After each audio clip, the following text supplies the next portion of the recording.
Virtual reality allows humans to enter a realistic virtual world. For example, a kitchen space where a user can learn how to prepare new dishes. However, when touching or interacting with the purely virtual content, the immersive experience breaks. To cope with this, researchers have proposed the concept of proxies, physical stand-ins for virtual objects. However, it is largely impractical to have a physical proxy for every single virtual object in the environment. This would be essentially recreating the virtual world. To overcome this, researchers have proposed the use of Visuo-haptic illusions, allowing a single physical proxy to act as a stand-in for multiple virtual objects. Here, we apply an unnoticeable offset to the position of the virtual hand from the position in the real world, enabling a single physical proxy pot to act as a stand-in for various pots of different sizes. However, we do not know which variables affect the possible discrepancy between the real world and the virtual world. Imagine a situation where a human prepares a vegetable lasagna.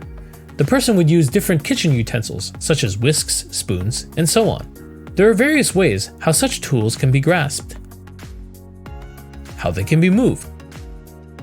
For example, in a circular or linear motion, or how much the different tools weigh. To untangle these variables, we conducted 2 user studies.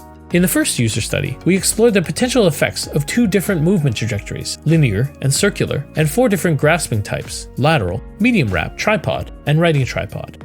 We isolate these variables by restricting participants' movements using a camera slider and a Lazy Susan turntable. We apply CD ratio manipulations, scaling up participants' virtual movement until they notice the manipulation.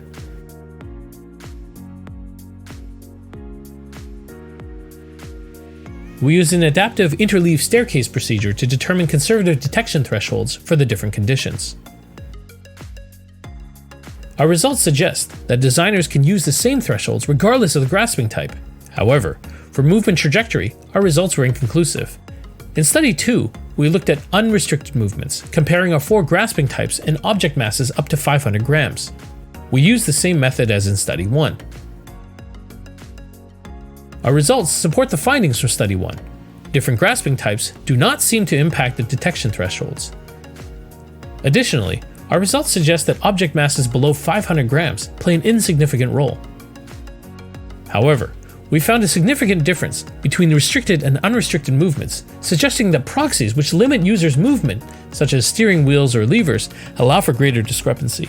Finally, we analyzed individuals' proprioceptive accuracy, revealing that the thresholds are widely spread, and participants' performance may be linked to their prior experiences in VR. Our work pushes towards a generalizable design approach to include Visuo-haptic illusions into new and existing VR experiences.